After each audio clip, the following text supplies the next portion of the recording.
Welcome all to another session of Stroke Support India. And we are going to talk about environmental barriers and facilitators for mobility in stroke patients today. We have with us Divya Laxmi ji, who's an MPT Neurology, a tutor and a research scholar at Savita College of Physiotherapy in Chennai. We'll have a presentation for about 20-25 minutes, followed by a chat. In case it's feasible, people can put in the chat box or unmute. And the whole idea is the discussions will help guide and assist stroke patients and caregivers to adapt to the home environment after stroke, specifically with reference to mobility of stroke patients in home settings. With this, I hand it over to Divya ji. So over to you, Divya, and you can maybe start your presentation as well as talk further. Yes, sir. Thank you for the warm welcome, sir.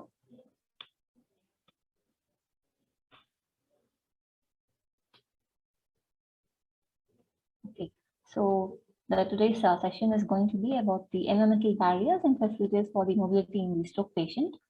So basically, as soon as the person is going to be affected with the stroke, it's a very life-changing event. And similarly, this is going to affect the physical function for the patient, for them.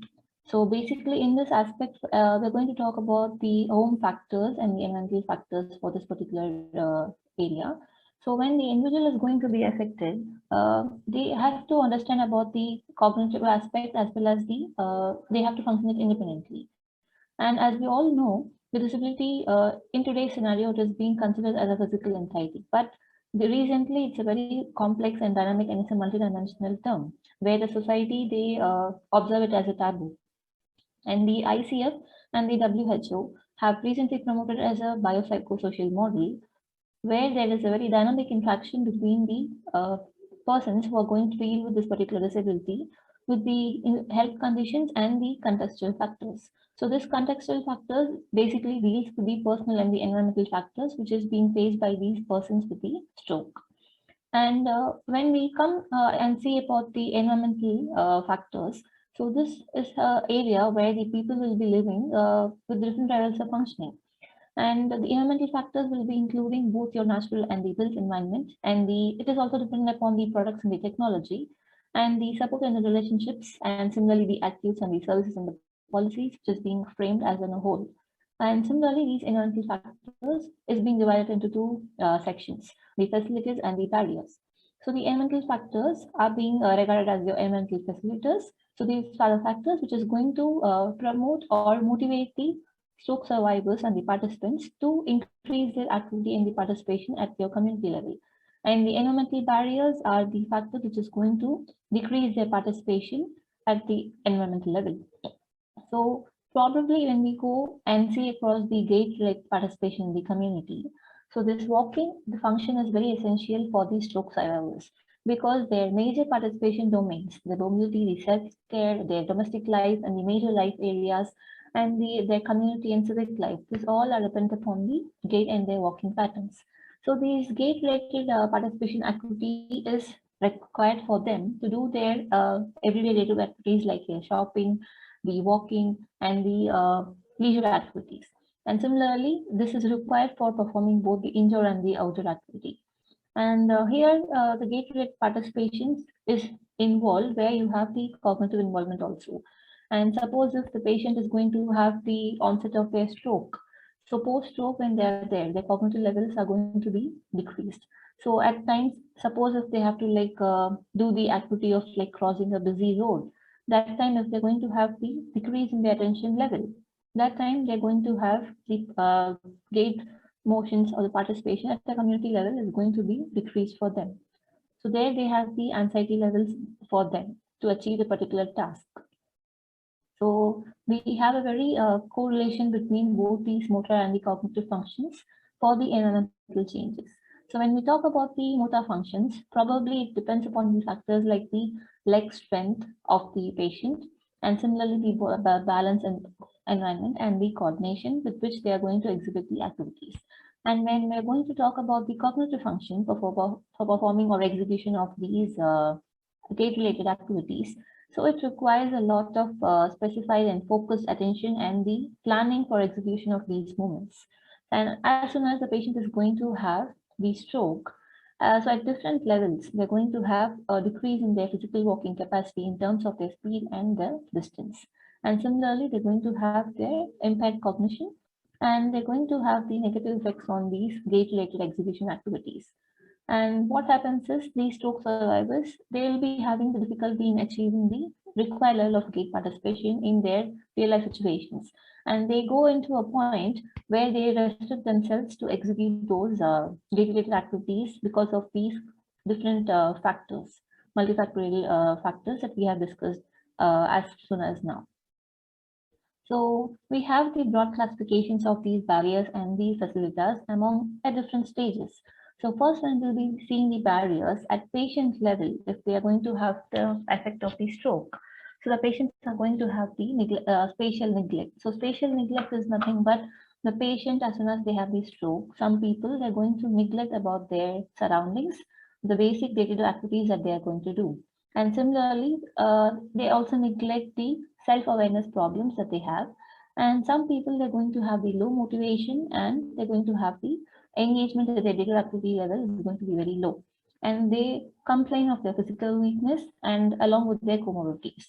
So these all will be contributing to the treatment efficiency because of these all at patient level. If it is all there, then it's going to have less compliance for the treatment. And similarly, when we are going to see at the level of the family member, so here you're going to have the lack of physical, mental, and the emotional preparedness from the family members. And similarly, the family members, they'll not be in a state to understand the purpose of the rehabilitations or the goals that has been set up at different levels. So we need to educate about them at this level to the family members. And similarly, the family members or the caregivers, for them, their behavior and similarly, the same level of involvement will not be there from their side. And similarly, when you're going to see for the clinician level, some places there can be lack of staffs who are going to give the caring for the stroke patient. And similarly, there can be a communication lag among the clinician itself. So if there is going to be communication lag, then the treatment part for the patient is going to be compromised.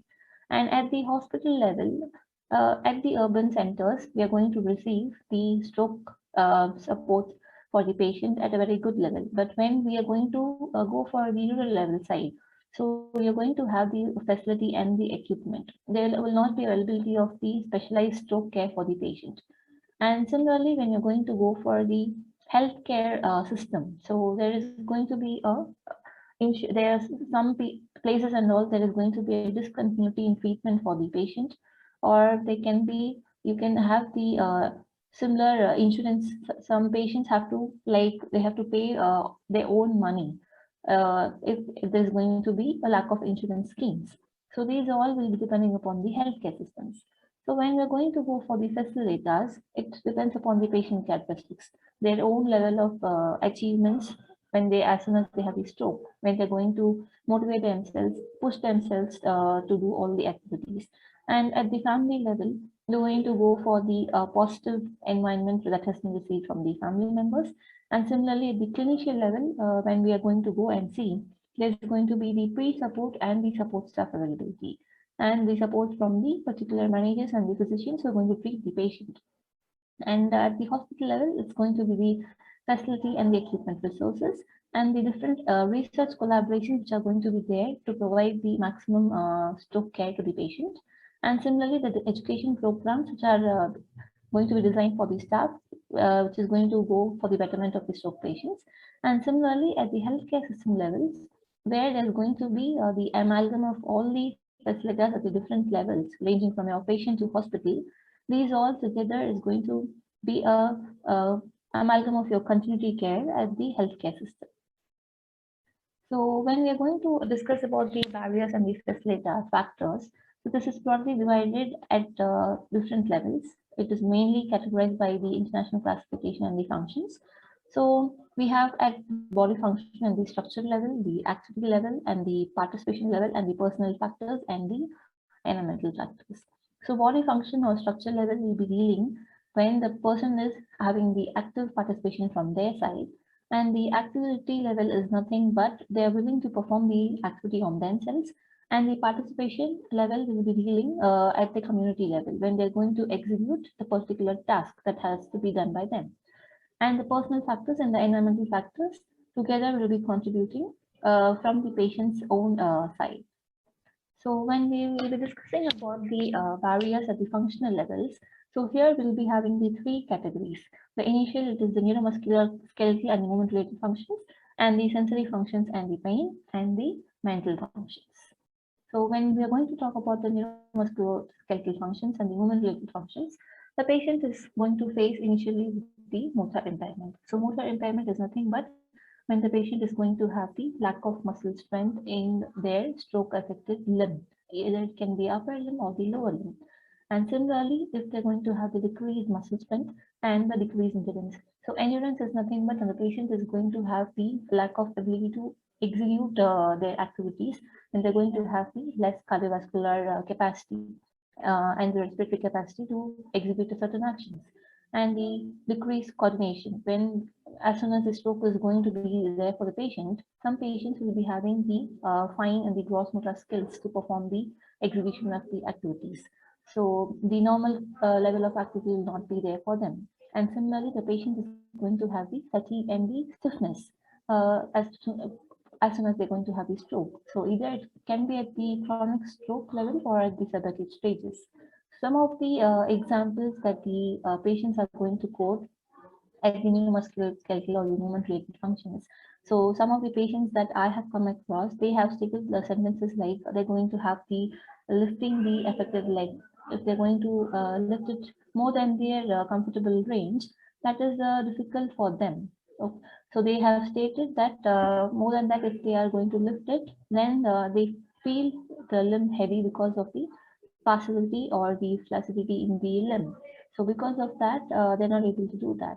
And similarly, when we're going to see at the level of sensory functions and the pain, some patients are going to have the visual function being compromised. And some of the patients which I have come across, they have given the statements like they have dizziness and they have tingling and the unusual sensations in their lower limbs need, probably in the legs and the feet. So this limits the participants to perform the gait activities.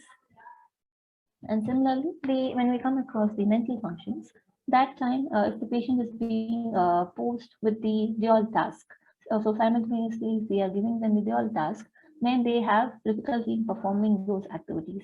And similarly, after the onset of the stroke, some patients, they have stated that they have the problem in execution of the work. So they just have the ability to think of execution of the activity, but they face difficulty in processing, and then the information to execute those particular movements are difficult for them. So similarly, many patients have, which I have come across, they have stated that the cognitive functioning along to perform the executive participation is very difficult for them. So suppose if I had come across a patient who had given a statement that when they're like standing across the road and they need to like cross the road when the vehicle is going to come.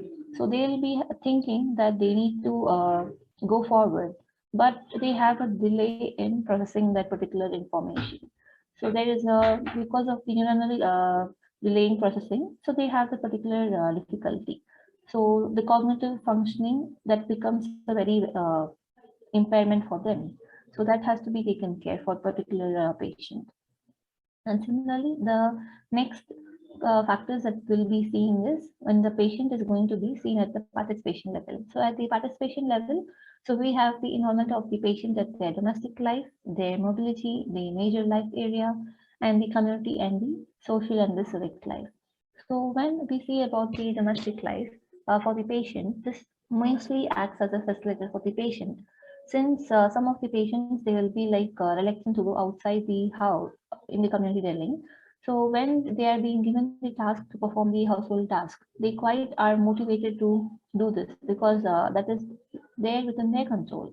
And similarly, the mobility and the major life areas. In this particular domains, the patient, they tell that post-stroke, when they are able to go for the public transportation usage, that time they have the independent motivation to do the particular activity. And similarly, when we are going to go and see for the community and the social and the civic participants, that time the patients report it as a very positive facilitator. Like they have a good achievement when they are going to meet their friends and they are pushing their hobbies. So these all act as a facilitator for improving their gait activities. And similarly, when we're going to go for the achievements of the personal factors, so here it is being divided into personal barriers and the personal facilitators. So the personal barriers for the patient, or when the patient is going to be affected with the stroke. So here they complain that constantly, if they're going to go for the community level, some patients they have reported that they are being constantly watched. They have the anxiety issues, they have the insecurity, the stress, and similarly, if they want to initiate a goal, they need to do a purpose. That time they have a lack of understanding for that. So that time they just reluctant themselves. So some of the statements which the patient is giving is like they are little bit insecure when they are taking the stairs. So if they don't lift the leg high enough, so what happens is they lose their very consciousness at the society level. So they are particularly reluctant to do those activities. And similarly, the personal facilitators are for the patient. At the personal level is their personality, the motivation, and the fulfillment. And similarly, when they're going to go and explore into the environment, so that time they have the planning skills and the administrations of their particular patient level participations if they're going to keep a goal. That time it motivates the patient to achieve all those goals. And the barriers and the facilitators, which we're going to discuss for the environmental factors, it is being divided into the support and the relationships, the products and the technology, and the natural environment and the human made changes to the environment. So when we come across the support and the relationships, it's nothing but the worries or the queries which are being expressed by the family members and the spouse related to the partner is there from them. So that all will be there as a barrier. So which is going to put the pressure or stress on the stroke patient. And similarly, the facilitators at the level of environmental factors, at the level of the support and the relationships is that the advice that they get from the caregivers and the mental support that they're receiving from the family and the friends. So these all contributes as a positive facilitators at the environmental levels for the stroke survivors. And similarly, the different assistive products like the cane and the rollator and the different ankle foot orthosis, which is like available for the patients at the stroke survivors. So these all will be acting as a positive facilitators for the stroke survivors and the participants. And the barriers, which at the environment level are like the bad weather and the absence of the daylight or the terrain irregularity and the steps. If the patient, the stroke survivors, if they do not have the adequate modified for their curbs, the doorsteps and the stairs. So these all is going to contribute to the barriers for the stroke patients. For example, some patients, they provide a statement like for them, the stroke patients are going to there, they're going to have the lower leg impairment and they're going to have their lower muscles are being weak. So for them, the sidewalks are going to be difficult for the patients in the payments because usually if we go and see in the village side and all, there can be irregularities in the payments. So there's going to be a challenge for the stroke patients. So that statements are being provided by the patient. And this is a small comprehensive assessment, physiotherapy assessment for the patient in their home environment and the community stroke patients, which is in a general. And I hope this can be understood for the participants. So as soon as the patient is going to come and visit a physiotherapist, so we have to collect their name, their age and gender, and their address and the occupation. And we have to check for their dominant side, whether it's going to be a right side or a left side. So we need to see where is the weakness being present for the patient. And similarly, what side is being affected on the MRI and the CT scan. And similarly, when there is going to be an onset of the stroke, that time we have to see which side there is involvement, whether it's going to be a right or a left side. And similarly, we have to analyze their mobility level at the home and the community. So at the home, when we're going to see them, we have to inquire the patient, are they having the mobility with any assistance, or they're able to do with on their own, or they're depending upon the particular supervision of the caregivers in the environment. And similarly, at the community level, when we are going to inquire to the patient, we have to similarly ask them whether they are requiring any assistance. And similarly, if they're going to have their independent or they're going to perform it at the supervision level. And if at all, the subcategories of all these questionnaires, when you're going to inquire to the patient, we need to inquire the patient if they're going to use any mobility devices. So if at all they're going to use any mobility devices, then we have to inquire to them what kind of mobility devices are being utilized by them, whether it's a walker, crutches, or a straight cane, or a cord cane, or any other devices. And similarly, if how often they are going to use these devices at their home environment as their community level. So it's basically reporting whether they're going to use it always or often or sometimes, or it's rare use. And similarly, when the patient is going to make use of all these mobility devices, so how does it influence the participation at their community level? And the next question that they are going to assess for the patient is, so how often they're going to leave their home, suppose if they had before stroke. And similarly, if they're going to utilize the community and the environment, so what kind of features that have been mentioned in the below participants, what is going to limit their activities? So if they're going to make use of these stairs, so the factors that has to be considered is the width, the height, the rails, and the number of staircases. These all are going to pose challenges for the stroke patient. And similarly, it's going to be the doors. If the door is going to be a narrow one, or heavy, or a raised threshold. So, and similarly, the door locks. Is it being placed at the correct height or at a higher height? And similarly, if the floors are there, whether it's a slippery floor or an uneven floor. And similarly, the entrances which are being designed for the patient, is it going to be broad or narrow, or any obstacle is there for them for their mobility? And similarly, if at all there is availability of any ramps, if the patient is going to make use of any wheelchairs, and the lift, if there is accessibility of the lift for the patient, or any other specific conditions which is going to limit their participation at the community level or the home environment. And the next question which we are going to inquire to the patient is that if the buildings and the places they're going to visit at the community level, so either it's going to be a workplace or a theater or a temple or the clubs or the common public areas like your shopping areas and the restaurants. So these areas, so how is their physical accessibility of these particular sites? Are they able to access it freely, or are there any restrictions in accessing this before and after the stroke? So these all will be inquired from the patient side.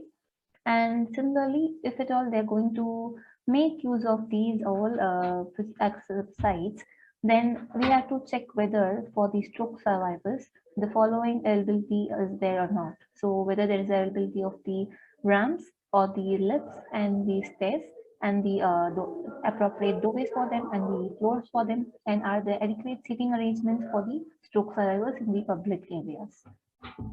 And similarly, if they're going to go and visit the public sites, so are there particular availability of the restrooms? So if at all the restrooms are there, then we have to inquire regarding the entrance of the restrooms, the floors, the inability of them to move across the particular restrooms. And similarly, if there is the availability of the railings for them to access it for their day-to-day purpose, and if any other constraints are there for the patient. And if the patient is going to go for the public usage, so what kind of mode or the transport is being used by them, whether they are going to use the train, car, or taxi. So is it convenient for them to use it, or are they having any inaccessibility to use that? And similarly, if they're going to make use of the roads, so are the patients comfortable in using the pathways, the crowded areas, the sidewalks, and the curb cuts and the intersections? So these all factors, these at the community level, if we see, so these all factors we have to inquire from the patient one by one. And similarly, when if all the patient is going to go for the accessibility from the stroke side, so how is the attitude of the other people which is going to influence their participation in the community? So when they're going to have the family members, their friends and colleagues, so these all, if it's going to help them or it doesn't limit their activities, or is it going to influence them? So, and when they're going to interact with the healthcare professionals, so these all questions are being posed to the patients and their responses have to be collected. And similarly, if at all, is there any particular service or the system policies which are going to support these stroke survivors?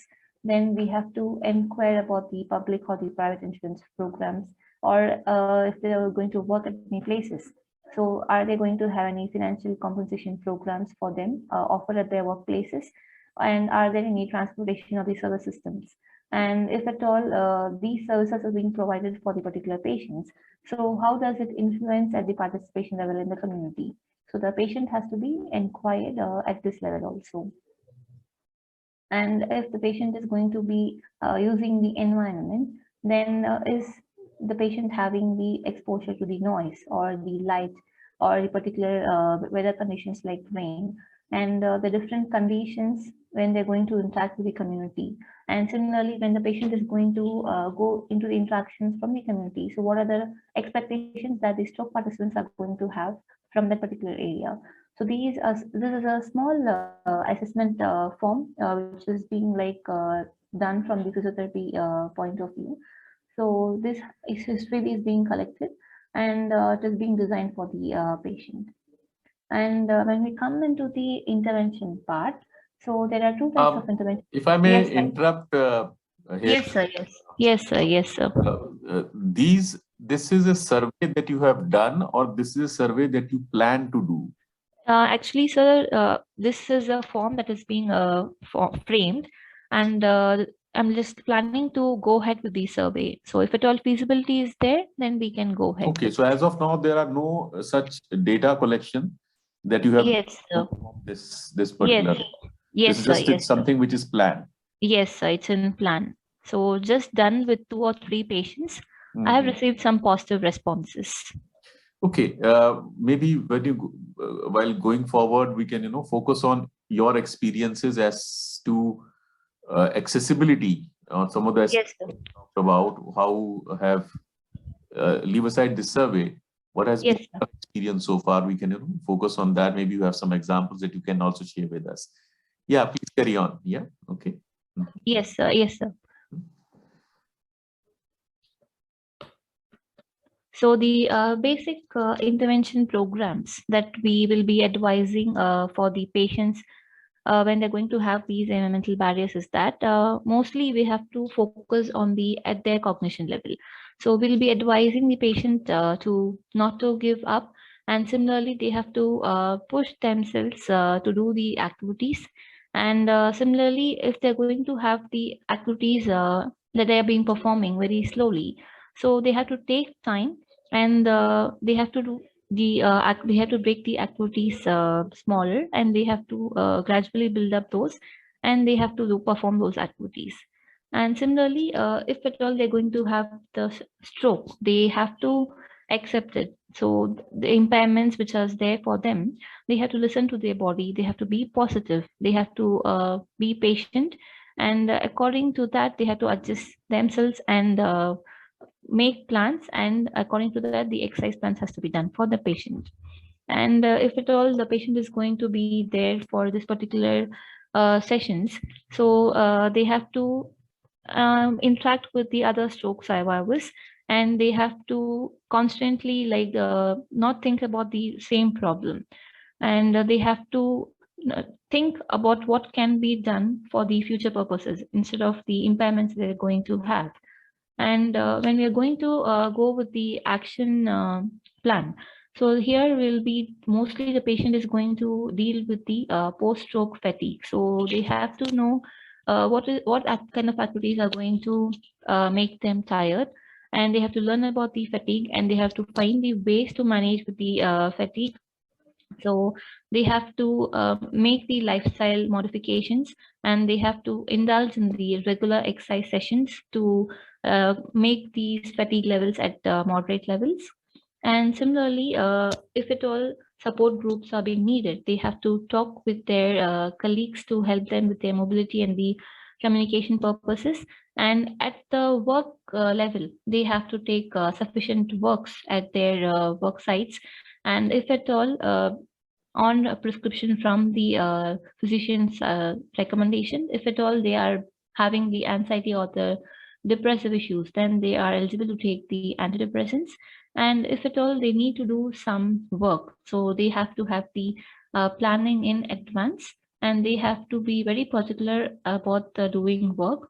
And they have to make sure they are constantly making use of their weak side of the body at the work level, at their office hours, so that they are continuously they're going to re-educate the weaker side, and they're going to execute the activities from their weaker side. So that has to be considered by the patient. And if at all they're going to receive the negative feedbacks from the society, so they have to make sure that they are going to explain their condition to them.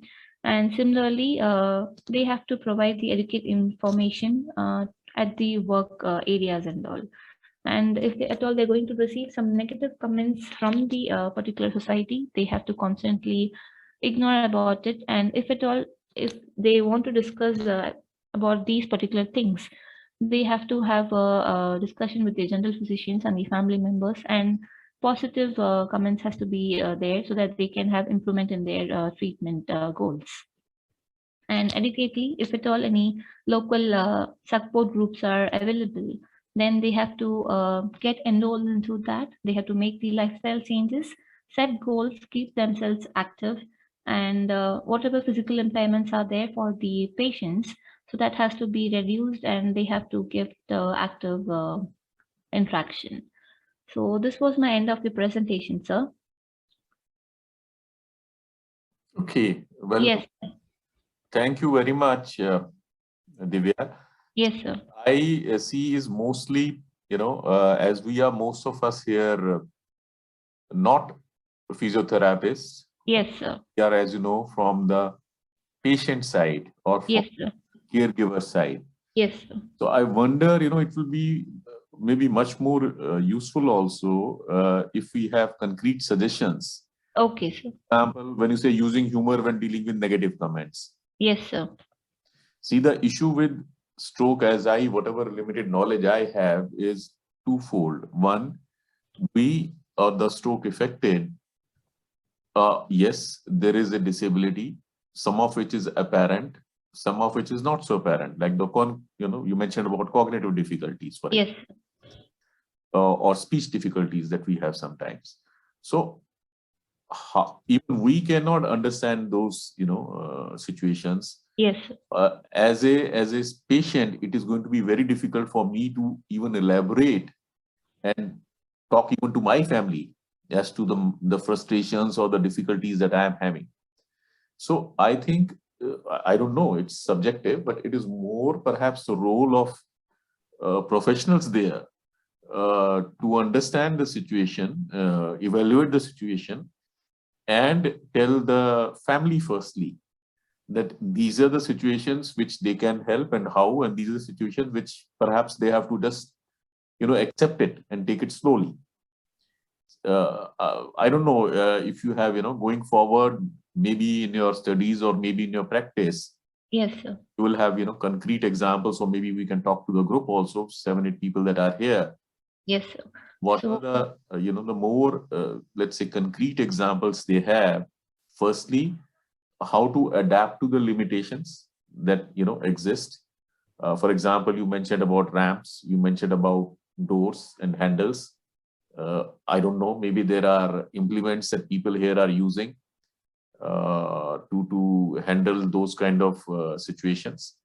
And, moving forward, how to, for example, you mentioned neuropathy. Now, to some, it may look like, the patient is sleeping the whole day. They may not even realize that the affected is tired. Even the affected may be confused, as to why is he sleeping the whole day. So it is for, I think, firstly for the people who know, the experts, that these kind of things occur, to evaluate and then explain both to the affected as well as to the family around to begin with, that see this could be this, and this is the way out of, these are the ways that you can perhaps adapt out of it. That is what I feel is what, as a practitioner, you will be focusing on, I'm sure. Yeah. Yes, because these are the factors which is like neglected from a patient perspective. Because whenever a patient is going to come and go into the healthcare professional or physiotherapist, they are reluctant to express these particular factors to the healthcare professionals. So these are the areas which are also being neglected, and the treatment is not being provided. So I just wanted to have a discussion about these particular factors, which the patient has to express to their general physicians and the particular rehab specialist, whoever is treating them. So this was just a Indeed. small initiative So- from my side. If at all So there, they have to be encouraged, yes, yes, people affected, that, and maybe as you say, the questionnaire, the kind of questionnaire that you have designed, will during that meeting bring more focus yes, from the affected as well as the caregiver side, as to maybe they are facing those situations, so they can elaborate a bit further on that. And going forward, as you have more data, maybe you can use the data to have actual strategies or implements tools in place. I would just maybe open this up to everyone who's here. If you have any thoughts, we are talking of essentially the barriers to mobility that you are facing, or how you are overcoming them, as we just discussed, to participation in community, to participation helping at the workplace. Anyone has any thoughts, you can just unmute yourself, or you can raise your hands. We can come to you either as an expert or as a survivor. We are open to discussions and talking. Any constraints that you are feeling that should be looked into. Anyone has any thoughts? Please unmute yourself, and we'll take it up from there.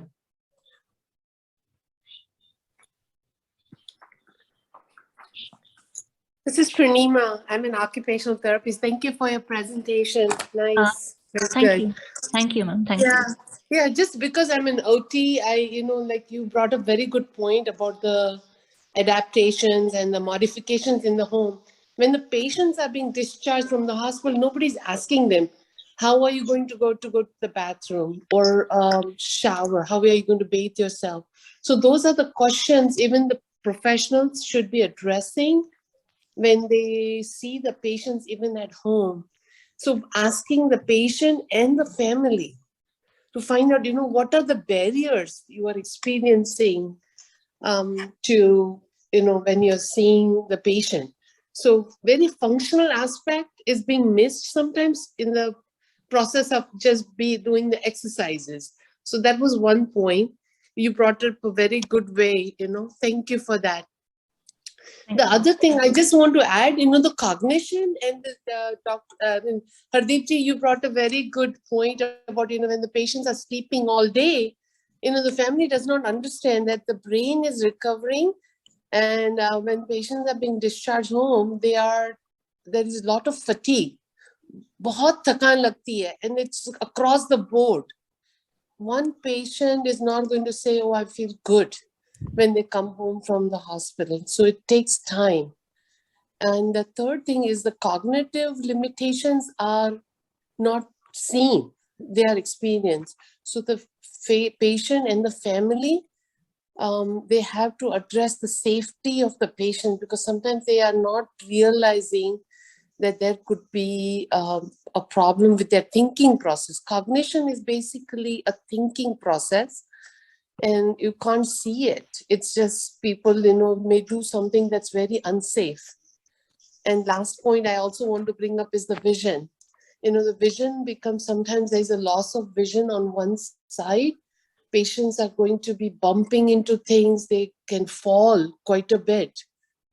So, taking into consideration all these factors are important. We are looking at the physical, the cognitive part, and the visual part. So just, I thank you for letting me. Hardeep, you brought up a very good point about sleeping, but how much to let these patients sleep. Kitna inko sone dena chahiye. I mean, gradually they are going to build up the endurance, but the medications, side effects, they are making it sleepy, or what it is just identifying and encouraging the patients to participate. घर में थोड़ा बहुत भी, can you help me with this? Can you help me with that? ऐसे involve किया patients को, तो they will feel part of the family, and otherwise they feel they are being neglected. Emotional aspect भी है उसमें, तो थोड़ा बहुत encouragement से and participation से they do better. I don't know if I talked too much. Sorry about that. No, absolutely. That is, and you also brought along a good point of, visual deficits or even sensory deficits, like, the arm, one cannot even sense what is happening, let's say, to the left arm, and maybe that left arm is in contact with something hot, for example, how to perhaps avoid that, or to be aware of that, at least for both the affected as well as the family, care bed sores, for example. Sometimes we know that the bed sores develop, and I mean, depending upon the patient situation, I think when even before the patient is discharged, perhaps the doctors together maybe even have a visit to the patient's home and come up with a specific recommendations depending upon that patient situation. Yes.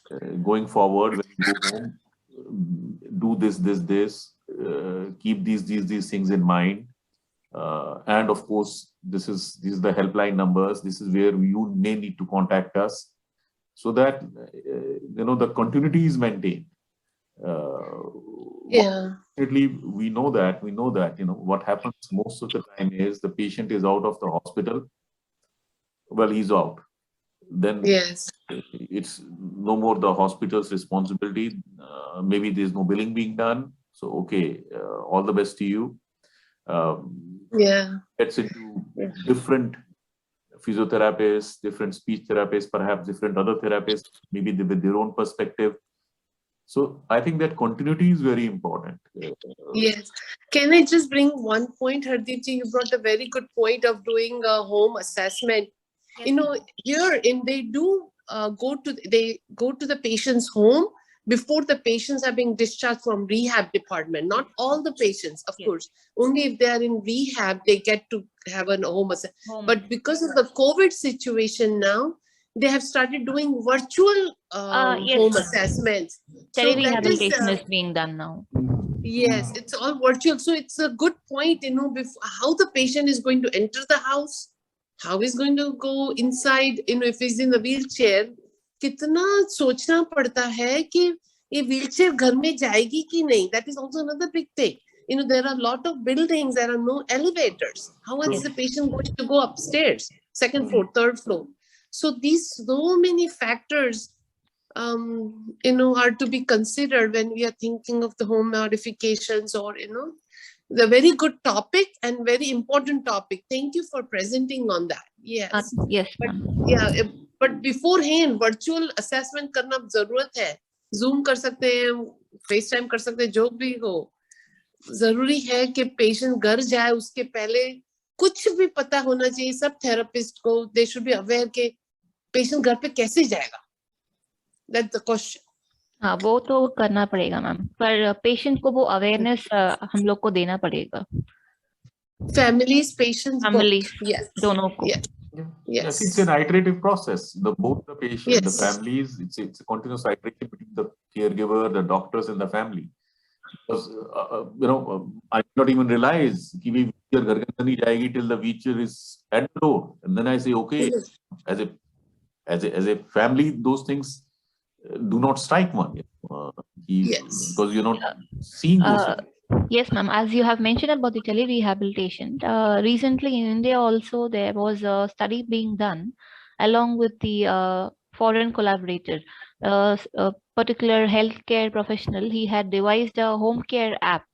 So where the patient is being like provided with the basic rehabilitation program by speech therapists, the OT, and the multi-rehabilitation and the doctors. So the patient is being provided what they have to be done on the home side, the general exercises, the home care for the precise skills for the hand, for the lower limb. So this particular article is available with me, which I can share to sir, and sir can share it in the forum also, which can be helpful for the Yeah, patient. please. Yes. Yes, sure. Thank Thank you. Thank I'm you for just letting curious me here speak. to ask others, the stroke affected. Of course, these are COVID times, but before, did they have this kind of a home assessment or this kind of a discussion, with their doctors or with their hospital as to what they need to do when they reach home? I am seeing Subhash ji, I'm seeing Sethi Saab, any of the affected, Wilson Saab is here. Did the hospital or the doctors there give you a kind of a check sheet कि घर में जाके ये modifications हो सकती हैं, आप इनको देखिए? Anyone would like to comment upon their experiences? Yeah, good evening, Sudhir. हाँ, सेठी साहब बोलिए. When we start home, the don't tell anything. He such as you have severe specialist. That's all.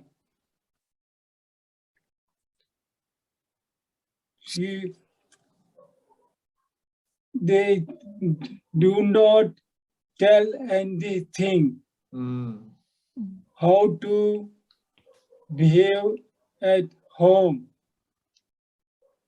If they tell you have the help of physiotherapists. That's all. And when do they just see, can you hand raise? Can you walk? That's all. So yes, see, obviously that there is a gap there. There is a yes, sir. As Yeah, even good evening. हाँ जी, And Rakesh. how the sport physiotherapy, how tell you do this.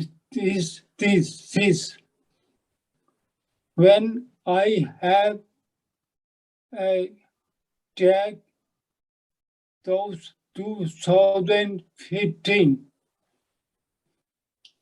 voice was okay, or right side was paralyzed. My physiotherapy was good.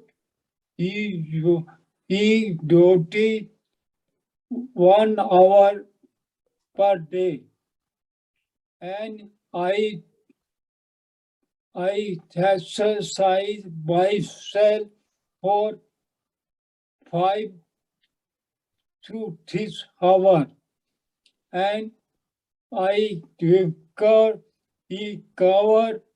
in 4 months. But I had a attack last to that 2020 October, and on January 21, because I felt that at voice was gone. So I could help keep physiotherapy. Why I noticed that the purpose of the patient or patient depends on how much exercise you do. Or I did exercise only 1 hour or 2 hours, maybe, and if, if I if I should have not come to freely walk, I walk and exercise less and what in 2015 by my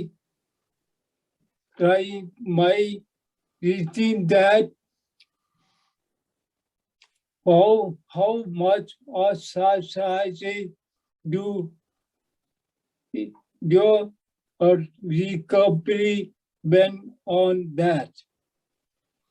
Yeah, okay, I hear you, Sethi Saab, that I understand. The other issue is, as in your case, one stroke happened in 2015, and maybe another after about 5 years. So between the two strokes, there is a difference. And as you say, these are dilemmas always कि कितनी exercise करनी है, कैसे करनी है, doctor क्या बोल रहा है, क्या नहीं बोल रहा है. So that is what it is. I wanted to turn to, I think just now, Rakesh ji आप कह रहे थे. राकेश जी अगर आप हैं वहां पे, या फिर विल्सन साहब आप, you were saying something?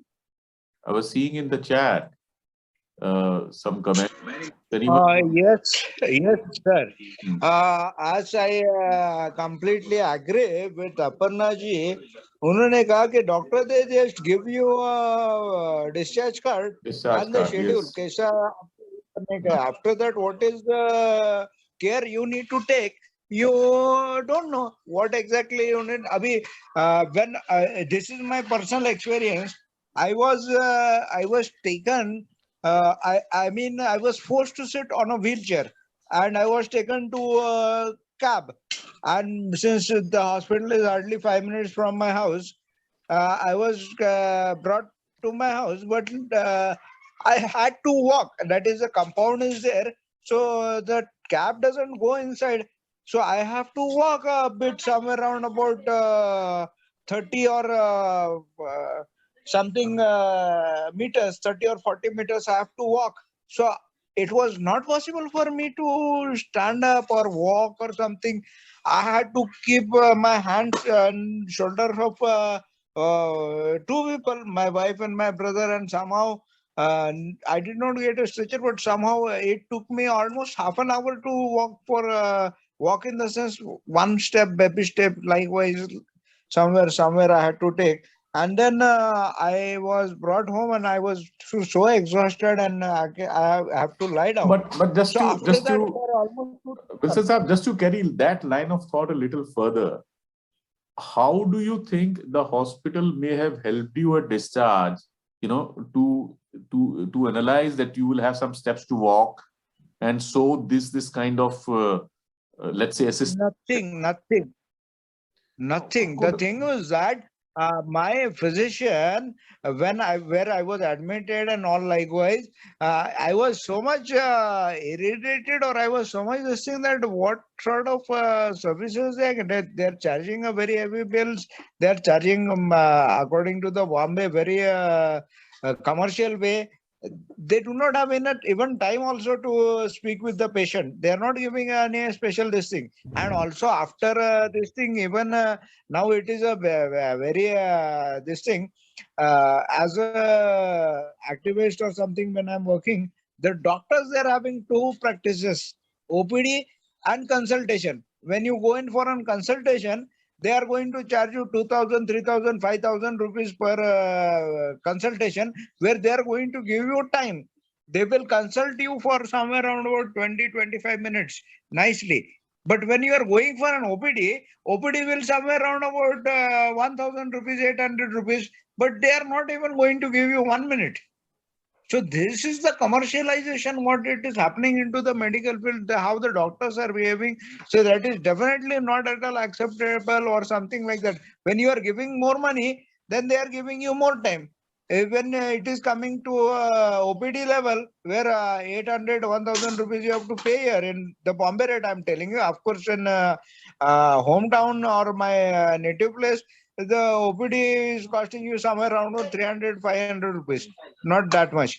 But when you are giving that thing, you are not getting time. The doctor do not have time to speak and all like that. There are patients filing. They have got their, I don't know, the monthly target or daily target. That okay, daily they are going to say some 20 patient in one OPD sitting or in one this thing within 1 minute, 2 minutes. So this is a commercialization much more with the See, doctors. that is We of course, patients as well. you know, There's a lot of what things. we are this commercialization aspect is obviously debated at various forums, including I'm seeing movies also. But the fact remains also that within that Wilson's app and others, hopefully when we as a consumer also become more aware, perhaps, and for example, the kind of questionnaire that Divya has brought. Yes, sir. So, If I was to fill that questionnaire even earlier, I will be aware, at least sensitized to what kind of questions to ask. Right. Before discharge, I would perhaps be able to, me or my family, able to anticipate. No, let me That tell also you, remains. Swadiji, at the time of discharge or at the time of this thing, you are at, see, I myself being a microbiologist, I myself being an advocate, quietly knowing the field. But when it is coming to my own personal thing, I never knew what I learned from this WhatsApp group or from this group. A lot of things for my stroke systems and all something. What now? Same thing. I went with my physician. When my physician he referred me that you need to go and see to the neurophysician. I wrote down, jotted down. I was not able to write, but I told my daughter to write down some questions. So she wrote somewhere around 10, 11 questions.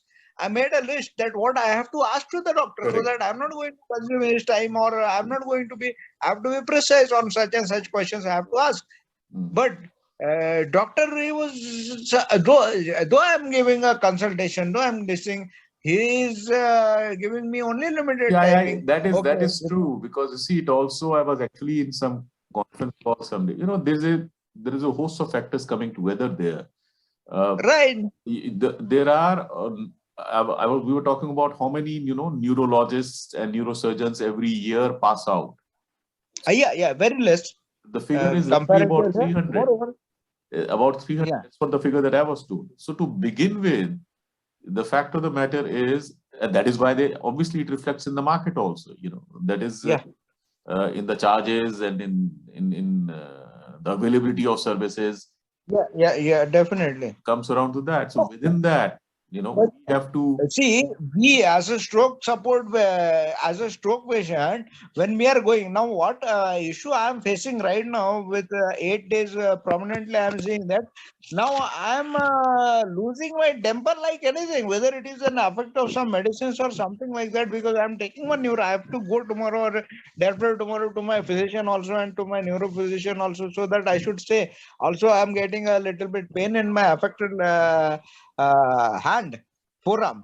So I need to show it properly, because what is happening, they need to give what I am expecting. Okay, you charge 2,000 rupees, 3,000 rupees, 4,000 rupees, no doubt. According to your speciality and your pass out and all this thing, no doubt we are ready to shell out for our health anything at any cost. But you give a year specifically to what we are saying. That is important. Yeah. Where we see that the doctor, okay, he will say, now my neurophysician is charging me somewhere around about 3,000 rupees plus when the first time when I went to his clinic, he charged me 4,000 rupees. Okay. And last year that was more important, but now he is charging 3,000 rupees. But okay, within that thing, what he is giving me is only one tablet. My physician is giving me all other tablets, but one tablet that is Dipran-L. But now, what is the effect of Dipran-L? And only for one, he says that okay, you take Dolo. Dolo 650 if there is a pain or something. I feel now it has been cold weather, so I feel the pain where I had injury, my head pains basically a lot. Okay, but I try to avoid that tablet because I know that Dolo is very strong tablet and it may create side effects and all. But for Dipran, I have to, because he has told me that okay, if you are stopping it or if you are changing the dose or something, taking less, it is going to affect you psychologically. You may behave in some different way. That See, is what that is what the other point is, Wilson Saab, which you are bringing out, and we all know that also. You see, the other issue is that, I mean, the fact of the matter, let's face it, even the doctors are, many times in the dark, particularly when you talk of mental issues, and the effects of drugs. So, to a very large extent, to be very fair to everyone, it's a question of, evaluating, backtracking, maybe going to something else. So that is the dilemmas of this disease, because I mean, it's unlike, for example, malaria. I know malaria, take this tablet, this would be the result. Unfortunately, in stroke, we don't know. Right. It is a trial and error method. It's a trial and error method. And we have to depend upon, hopefully, people who have more experience than us on that. Of course, as Sajid Saab is also pointing out, sometimes there are other cases that, for example, even the right physiotherapist, etc., or whether physiotherapy is required or not. And so these are issues that we have, I think, in tandem with the bottlenecks that exist in medical care, and maybe more so. But again, coming back, ultimately, good or bad, it is us. We have to be aware of the possibilities, be knowledgeable about the right questions to ask. Like as you said, be more focused, prepare your questions in advance. These are the limitations. Now within that, what to do? And I think there, like the discussions we have had today, or that we keep on having on the group, the discharge plan and the questionnaire, etc., that we have talked about, certainly it will be a help. I think we are past 10. What I will do, Divya ji, I would request. Yes, sir. Good evening. Can I? Please, just some. Please. I'm Subhash here. Thank you, Savita, for such a beautiful discussion. As Mr. Wilson has said, I have learned a lot in this group rather than visiting the neuro physician or the rehab center. And my brother-in-law has got a stroke and is in Visakhapatnam. As you have mentioned, they have not given anything after the discharge. They have not advised anything, what to do, what not to do, how to just, they have advised only physiotherapy at home. That's it. So because of that, we were in dilemma whether the physiotherapy is doing the right thing or not. Even the rehab centers also, they have not advised anything. They just said, get your physiotherapist done, and we have given instructions to the physiotherapist, but I don't know whether it is the right thing to do for him or not. I think we need to address this point, because we need to have a checklist or something for so that we can ask at least the rehab centers or the person who is coming to the home to do the physiotherapy. Because there is not much improvement even after 2 months of physiotherapy at home.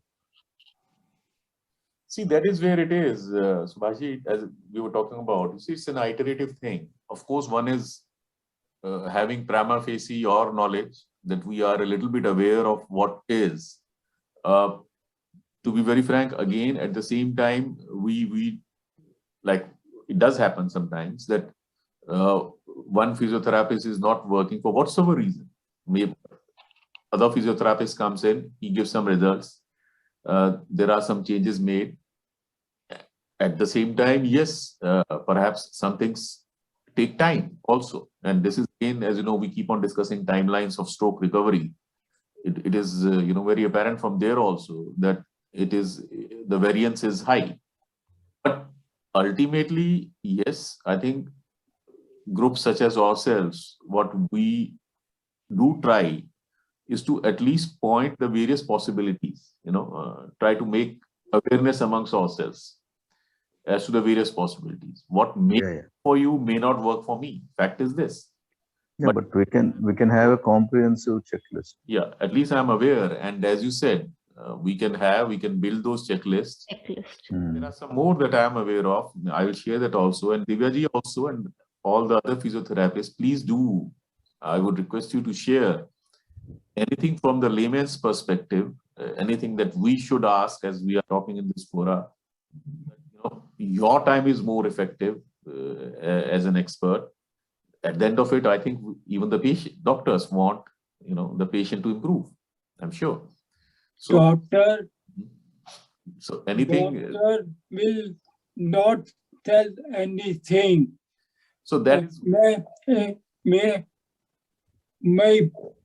in my case, I've had bad diabetes and BP. Doctor said to consult other doctor. Yes, sir. So as we have discussed in the session, there are lack of communication barriers from the patient side. Doctor will not tell any exercise, nothing. He will say, go to for BP, for diabetes, or physiotherapy, that's all. That is what it is, Sethi Sahab. Again, we are digressing, but the fact of the matter is the medical field is, and I interact with doctors also. See, if I'm not a specialist of something, it's a fact. If I'm not a specialist of something, I hesitate to comment on that. I will probably say कि ठीक है जी, आप dietitian से consult कर लीजिए. Because the fact is, we as consumers are also much more aware, than in the past. I mean, everyone can go on Google, so everyone can find different kinds of opinions. So if I'm an expert dietitian, for example, I don't even want to come up with an opinion which the person may come back to me later and say, "Saab, ye aapne gas bol diya." So, these are the constraints which we do face. And within that, yes, we have to find our ways.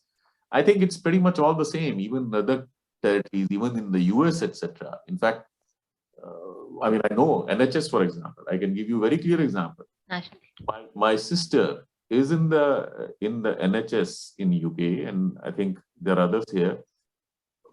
Half the time, even if there is an emergency, at least from your perspective, may not be pushed directly to the emergency service. You will have to go through a chain, and there's a wait list. Each and every process will have a checklist. If Yes. they clear the checklist, then only they'll be processed to different levels. So in India, we'll be receiving the service at the direct doorstep. But in the abroad, it's quite formal. Correct. Formal assessments are It being is a formalized assessment, and formalized administrative. We do know that many people from UK, when they come to India, they have the direct access to the healthcare. Yeah, they go to the dentist or they go here and there because they know that when they. So these are the constraints. That is what we have to live. Yes, sir. That, yes, at least in our groups, be as much aware as possible. And with this forum discussion, I'm very happy that we have received so many constraints which are being faced from the patient side. Absolutely, yes, and that of course sensitizes all of us. So I a lot of constraints. Yeah, yeah. Yes, okay.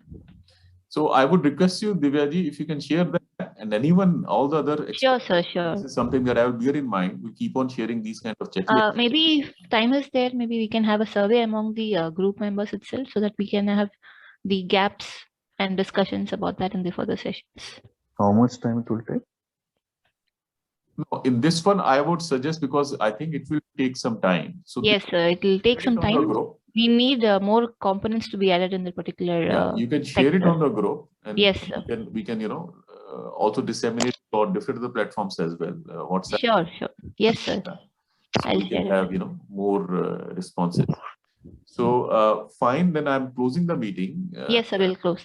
Thank you very much. Divyaji, and thanks everyone for coming in. Thank you. Thank you, sir, Thank for you. providing with the opportunity, and thank you for all the participants. Okay. Thank you. All the best then. All be well and safe.